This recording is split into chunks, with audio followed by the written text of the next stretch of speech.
Janoka Chalanzamba Pambola une initiative oasu. Donc biso pe photo ma beaucoup par rapport à plus de visibilité, plus de maquiller les pour en tout cas partenaire un peu baya pour la rabana quoi. S'abonner massivement. N'oubliez pas d'activer la cloche de notification, partager le lien, commenter, liker. Question pour vous de soutenir aussi les orphelins. Hein? Maman penda bobo tabana, pour soutenir chaîne yo, pour s'abonner. Tu as vraiment la pause pour s'abonner et belé penza pour ta la kaka. Sur le chaîne comme munene. Banawana, bozangelo kolete, bozangelo komelate parce que c'est une manière de un peu maquiller les partenaires un peu musuboya, subo s'abonner donc voilà ce que je peux dire. Moi, le par rapport non. Ben déjà, je dirais Dieu merci parce que mon frère Valdi Tamboué, encore une fois, bon rétablissement, on a une place à commis déjà, en fait, au moins 60% rétablissement, et c'est quelqu'un qui a zone la macasse, la santé. En tout cas, Valdi, moi je ne voulais pas du tout en parler parce que, et ça n'est pas ce que moi, on a des maladie, bon, parce que j'ai pleuré comme un bébé quand j'avais vu ça et tout, mais bon, Dieu est grand. En fait, à la base, Bissofilm et tout ça, c'était une manière de dire merci à Maman Olive, Lembe, na association, ONG, na initiative plus par rapport à Oyo Maman, à Salipo, na Bissoba Congolais, Bissoba Naye, beaucoup plus pour nos artistes, comédiens, na Bissoba chroniqueuses. En tout cas, Maman Natika, Bissoté, na musicien. Toi, ne l'occuper, c'était parce qu'elle a tout. Donc, c'était pour nous une façon de immortaliser et de dire merci Maman Olive. Tiens à Bakal pour maman lui va mon fille mana mais biso to yebi ke mukoleza maman au monde mon père atala ki ah bana na ba immortalisant au monde quelle que soit la durée de la nuit le jour le soleil finira par paraître voilà. Tu as de bonnes relations avec Bellevue. La defa ka pour batwa mon na voyage aki soit après na zongi ndene le 6 le 6 G7 TV ONG 7 TV. Ah, bon, ma film est bien, ma gars est bien. Idée professionnelle. Chaîne du nouveau. Pas comme des autres, quoi. Ah, on est place Makambouizali. Bon voyage pour de la presse.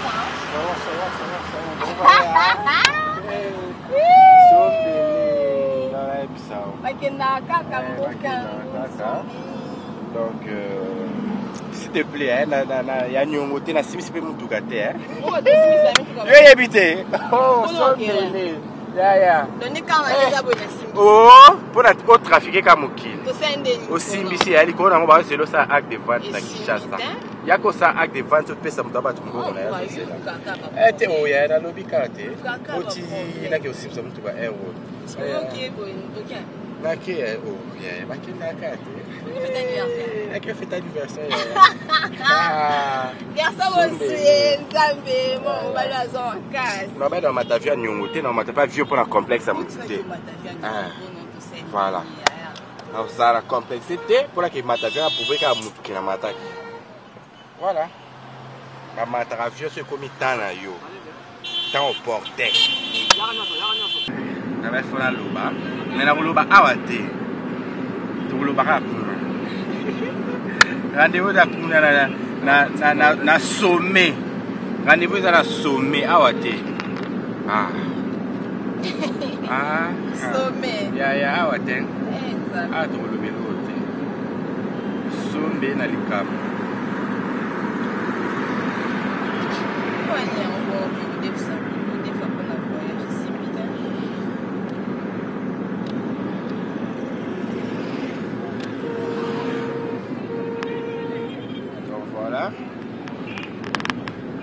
Par rapport à moi, ma Lili, et c'est à moi. Hein?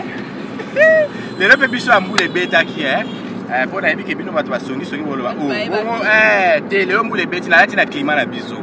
Là, tu as climat la biseau. Par rapport à moi, ma Lili, hein? Bon, et c'est à bien, on va. Puis, na sommet de dans le na par rapport, il y a Zizi Nalé, ma maman la Voldi. Il y a Myriam Ouete, Basta. Voilà, Nathalie Babel, la sublime. Donc, tout ça, on a Pino Benza. On est ensemble. Maria la mallette. Hein? Sombela likabolobi. Uta. Ouais. Mbimba. Ouais, Mbimba. Ouais.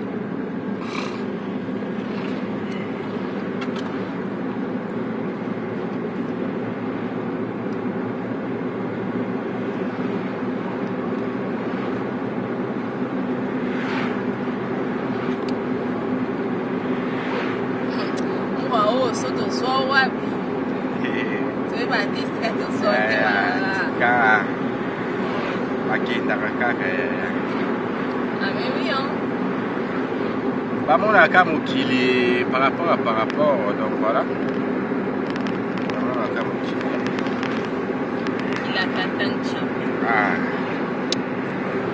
Il a pas Minastara. Là qui n'a vraiment la caca.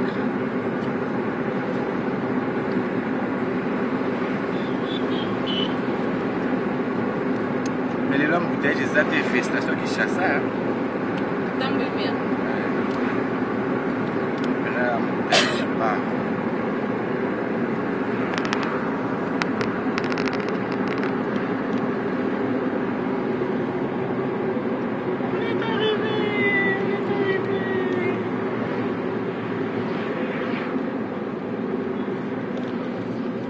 Les passagers, nous sommes les passagers de Bruxelles Airlines. Eh, Sombele. Et on le l'ossu, hein, Badbazat, hein.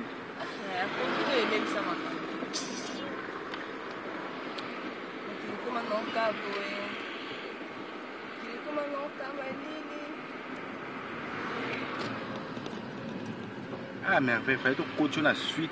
Quand on va coller, ok, là.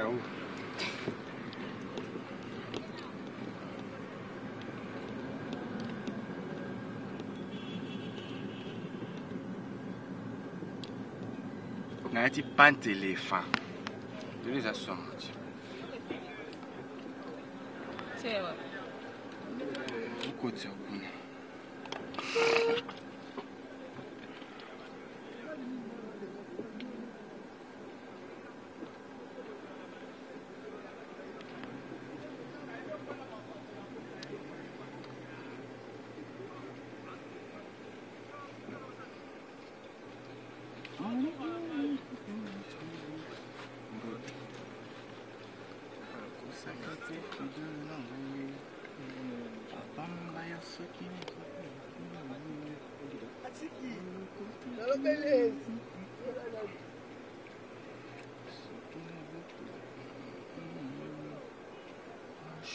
Ah, moi, écoutez ça. Tonton, messieurs.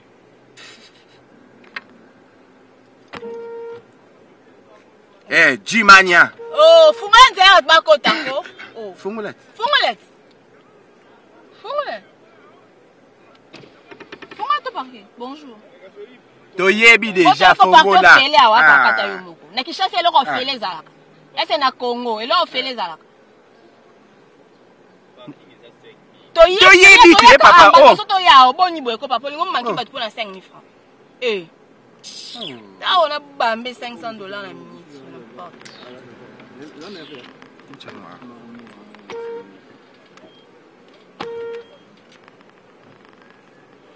Je peux stresser au Kabwana. Bien bien.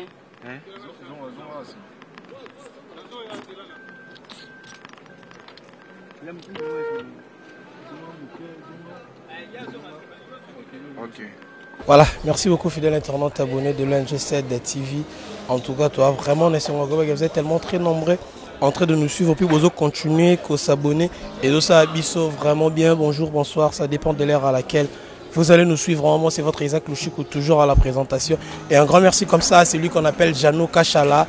Et aussi un grand merci à Kadé Tundi du 21e siècle. Pourquoi pas dire aussi un grand merci comme ça à celui qu'on appelle Guillaume Tingani, les concurrents. Aujourd'hui, je ne suis pas seul, je suis accompagné de ma concert, en même temps mon aîné concert.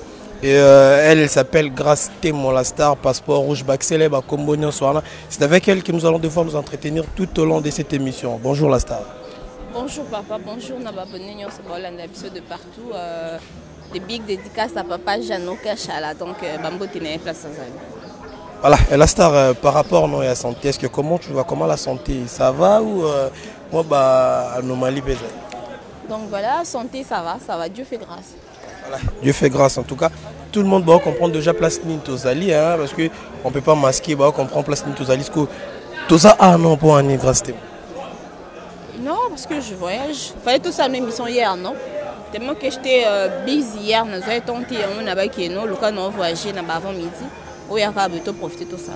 Voilà, bon voyage déjà à toi et pour Baboné Belé, ONG7, peut-être Belé, non, peut-être on a ONG7. Est-ce que vous avez la biso moi, bref, les solos dans Okaka, vite fait, gars? Voilà, je suis mon youtubeuse, influenceuse, chroniqueuse, productrice, actrice. En fait, j'ai plusieurs casquettes, tu vois. Donc, na banda YouTube, na 2016, j'ai pas grâce Mbizi, na Congo, la maman de Rachel, bébé star, na PC, bambou tes places dans ça.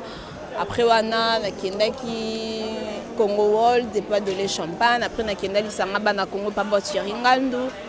Après, c'est tout, hein. Attends, là, la chaîne Minité, na travaillé pas en partenariat, na film, on a Ken Piana. Sorry. Après, na eu sa chaîne, na Temo TV officiel. Malembe. Après, on a créé maison de production Temo Prod. Donc là, je venais de produire un film, une série télévisée qui s'intitule Buzz. Donc voilà, déjà tout lancé un premier épisode. Donc restez branchés sur Temo TV officiel. D'ici là, vous aurez la deuxième épisode et puis la film est mon sous-sous. Voilà, on anticipait déjà la question. Maintenant, on a par rapport à ta présentation, parce que toi-même, tu t'es dit chroniqueuse, influenceuse, surtout placée et toutes ces placées influenceuses. Je me dis que l'influence, ça peut pas te bêler. Bien sûr, je suis influenceuse. Déjà, quand tu fais un truc, quoi, influencer des amis. Et là, c'est influencer jeunesse. Déjà, moi, j'influence pas mal des jeunes. Il y a des gens qui m'appellent, même Banam Soubatang, on a pas facile. Ah, bien, ok, non, la star, on a comme un stagiaire, on a chaîne, alors que ça même pas facile. Il y a des gens qui ont mais les Zambapé, ça a un peu perfectionné, on peut les lots. Comme pe na batu suso batangela ngo bakoma luka baza pe moi pembe na en fait on fait l'influence à kana médias même accoutrement coiffure ma façon de se tenir tout et comment vraiment quoi influencer batu. Voilà pourquoi je me dis je suis influenceuse, je suis chroniqueuse, je suis productrice, je suis actrice, je suis youtubeuse, donc je suis tout quoi. Voilà, tu es tout par rapport à Nenga Cholobana. Maintenant tu bête escoli solo à Bez Oyo anticipe déjà Bez. Idée ou t'es qui wapi? Idée ça buzz ou t'es qui wapi? Bon déjà à la base buzz ce n'est pas vraiment mon idée. Malgré tout on a peu qui moi bah idée mais à la base le cerveau monteur, la pièce maîtresse il y a buzz c'est Monsieur Dacosta. Donc Monsieur Dacosta c'est lui le cerveau monteur, il y a buzz. Il y a un qui a consulté parce que nous avons lancé une maison de production, nous avons comme un film, nous avons fait tout ça un peu différent par rapport à des ça dans ça là. Des buzz et tout ça la buzz après tout un film on a vu ça. Bon malgré tout on a pu naïque que ça m'a idée que non quand tout ça mais à la base le buzz je dirais à 80% c'est l'idée en soi c'est Monsieur Dacosta. Est-ce que vu que Mambo Bossala Bisso a besoin de battre nion soit des partout besoin vertige. C'était ça le but.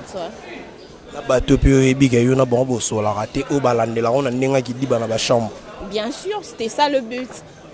Et choquant même les parents, comme le plus fort bateau, des tracteurs, c'est normal parce que on va cancer solo. Parce que la place ça va faire mais on a bluffé tout le monde. C'était ça vraiment le but du buzz. Donc pour nous, on a réussi notre coup de réussite avec une abissora là. Voilà, il faut dire que Simbaki en tout cas on dans le bagage Simbaki et puis félicitations par rapport et puis au sali le roman au batunion sur basa la raté. C'est-à-dire au sali buzz batu bakanti kezali gamba solo nanu hein. Et puis de deux au boy qu'on les cannabis mission pour nous relever la maram voilà parce que biso tout au est-ce que grâce Temo Dacosta Davina. Ouais, c'était ça le but. Donc tout était vraiment programmé, tout était planifié quoi. Que tout ça là on boy peut ça résultat au épaissir. Et voilà en tout cas on va pas te prendre plutôt beaucoup de temps parce que aux déjà dans l'aéroport Kalamini tu voyager na ah mais tout mais comment obéter les sommes parce que on a tout ça mon salamor yo soza en passi et bisoto le belango de même que on a soza en passi pour le belango. Et le problème plutôt est à santé à Valdi Tambo. Est-ce que moi, mort par rapport non? Ben déjà, je dirais Dieu merci parce que mon frère Valdi Tamboué, encore une fois, bon rétablissement en place, ça a commis déjà, a fait au moins 60% rétablissement. Et c'est quelqu'un qui a zone la macasse, la santé. En tout cas, Valdi, moi je ne voulais pas du tout en parler parce que Et ça là pas comme on a des maladie bon parce que j'ai pleuré comme un bébé quand j'avais vu ça et tout, mais bon, Dieu est grand. Nzamba miséricordieux azanzamba mawa asali grâce les autres pour que perdre des konabiso na na poso côté la détail était malade et matériel parce que je suis pas la mieux placée à le makamana. Le plus important est que notre frère il est vivant et la gloire soit rendue à Dieu. Par rapport à ma comportement peut-être biso tozara non entre biso ya mwa ki mutema mabe banini grâce te mokolo belango nini mutema mabe za monka na biso te mutema mabe za partout na monde art na monde média même na ba entreprise même ba basala na ba aéroport au monde na ba RVA ba DGM bazala pe na ki mutema mabe soki mutu yomo en soi oza mutema mabe to tambola sa vie na ona robanga nzambo tambola sa vie na honnêteté mabe ki mutema mabe ya bato eko atteindre oti mabe o bato bako raisonner le yo po e atteindre le ba yo mo poza mo mutaketo so pe noza mutaketo te donc mawanzambe ezala kana nzambo otelaka ouais bini basala mutu mabe te donc mabe ko ki pe ko atteindre facilement te donc on ngala ko senga bato ezaka ke to za la vraie to e ba otambo c'est parce que bible ngome oloni nguba obuka nguba oloni matembele obuka ndembita solo ni matembele obuka matembele donc lona malamu po buka malamu. Voilà. Et tu nanyo tant basala rapoyo mabe komelo mais komelo. Moi je suis pas du tout là pour parler de gens la star, la donne, passeport rouge, boss lady, the queen of buzz, air non le belanani. Néro le belanga une chaîne na te motivité mon prod na série na buzz. Voilà. Comprenez qu'on est comme ça avec grâce à la star, hein, je ne vais plus parler des gens parce que Yemo Ramoni déjà a commis un sommet suprême donc voilà. Bosalara documentaire moi à maman livre. Où en sommes-nous avec ces documentaires? Et ça documentaire c'est tout ça la film notre ex-première dame maman Olive et film les gens YouTube si les lots mais bon que dirais-je parce que biso tout ça la film mais il y a des gens oh bah ça qui est étonné peut-être rapport on va intervenir à moi de la presse pas ça na il ou talinga ku ko une ba ku maman film na te fait ça et quand ma donc film même biso tout ça là la biso peut filmer te so pour une soignité.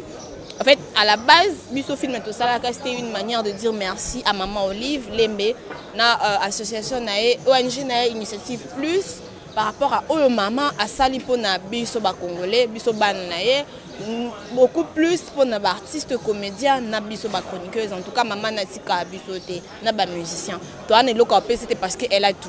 Donc c'était pour nous une façon de immortaliser et de dire merci Maman Olive. Donc voilà, tout ça là qui est un peu bon pour te tourner, on a nos propres moyens à biso.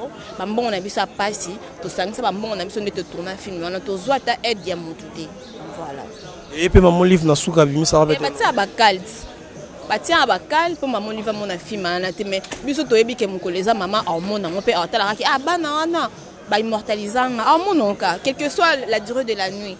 Le jour, le soleil finira par paraître. Voilà. Oui, tu m'as dit, ma polémique, banini, tu n'as plus le temps pour ça. Est-ce que Hello Belly, qu'est-ce que tu as de bonnes relations avec Bellevue? Est-ce qu'on atteint comme Bellevue?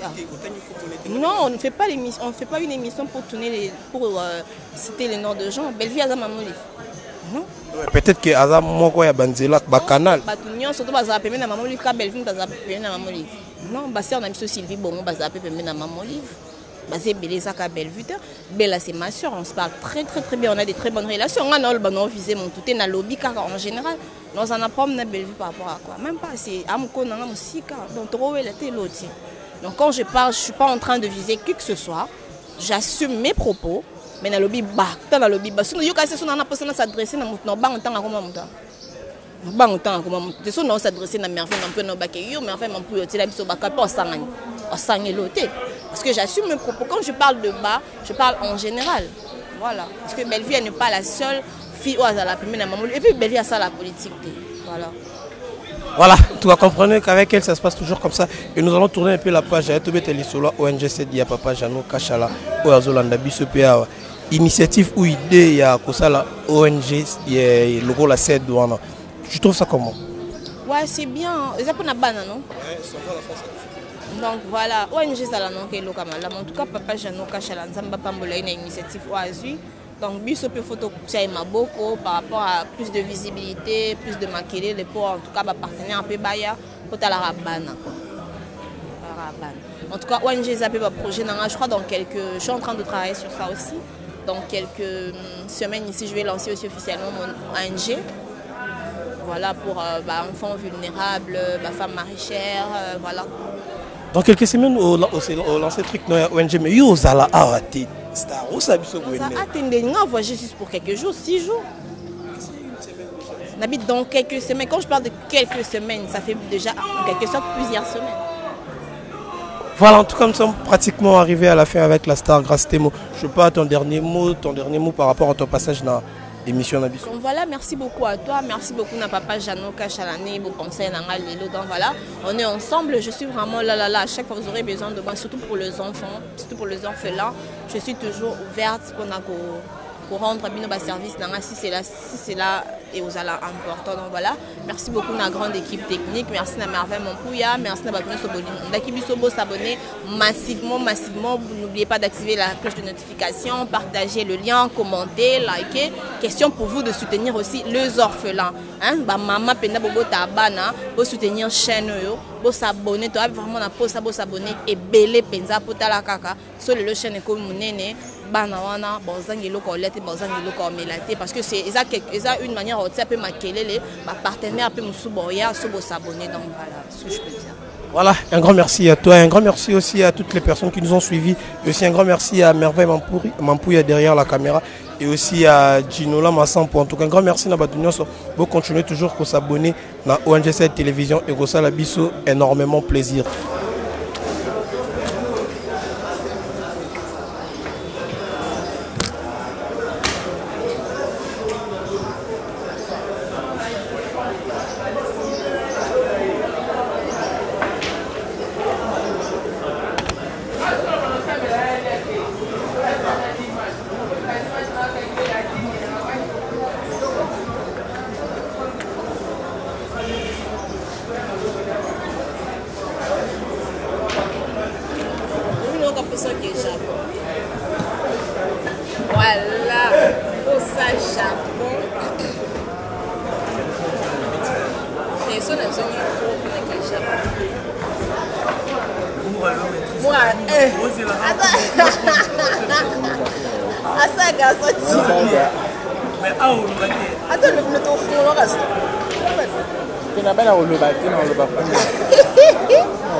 Ah, biso nso tokutana kaka aete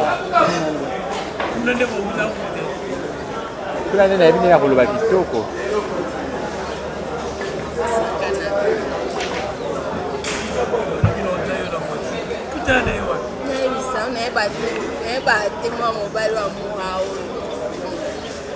nani misoni na master na kyokotoka master yaka mais master tu as besoin respirer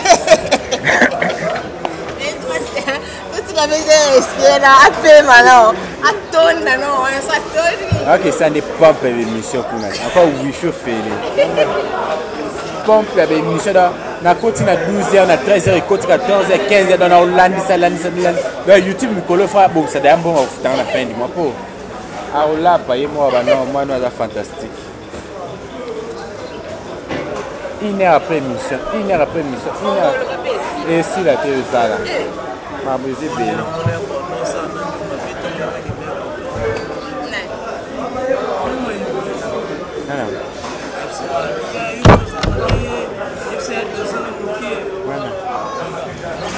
bon biso boga c'est un problème c'est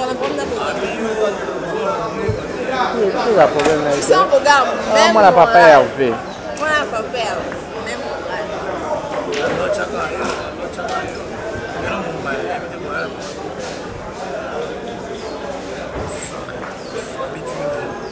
le 6 avril, c'est l'anniversaire de Moura de la presse.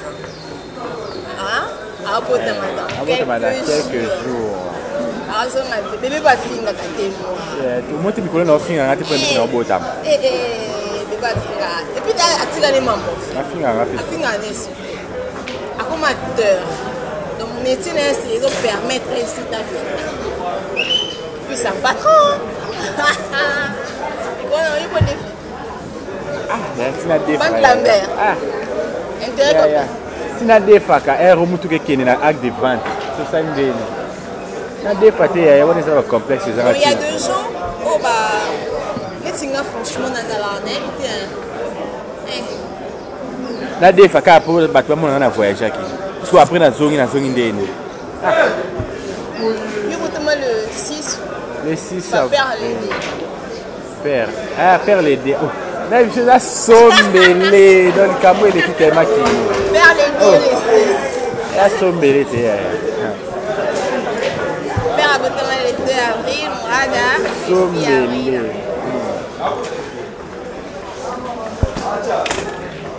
Pas d'abord, c'est ma candide.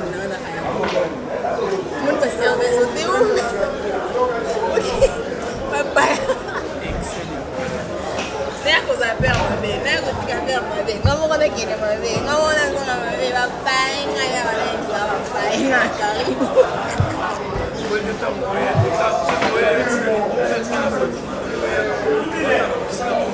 On place ça dans la vieille fille. Mathieu, ça n'a pas été tout à l'heure. Tu peux se faire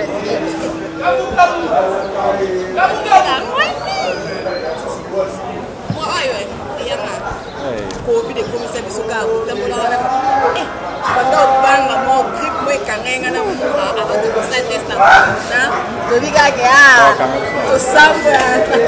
pour toi, Léon, la réalité, non, je ne qu'à Covid, on a dit Covid. Comment trouver les trucs là, mon corps? Parce que les cons, tout ça, les tests hier, tout ça avant, tout ça hier. Parce que même si on résiste à la même, on a 6 heures. Quand vous voulez avoir un matin, pas dans la tête, tu as mis la paix. La tête, il peut perdre un saut à la vie. On va dire la tête. Perdre un saut à la vie. Comment est-ce qu'il y a dit? Il y a une couleur noire de blanc, mon c'est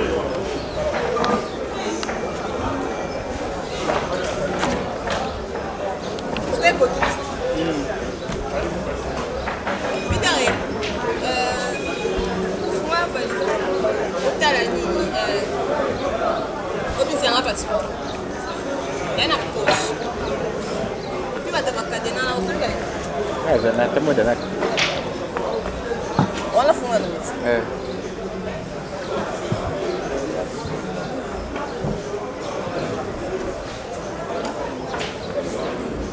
Era un belo como. Belo pete.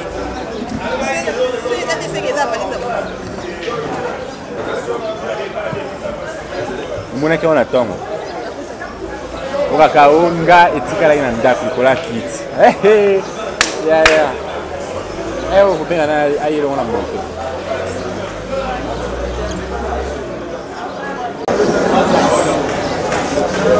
Sério, passa com você.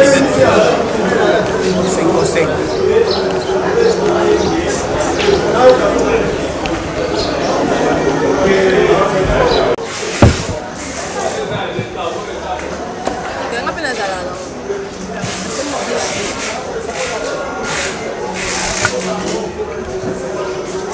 Pourquoi ça sent mauvais? Ça chlène.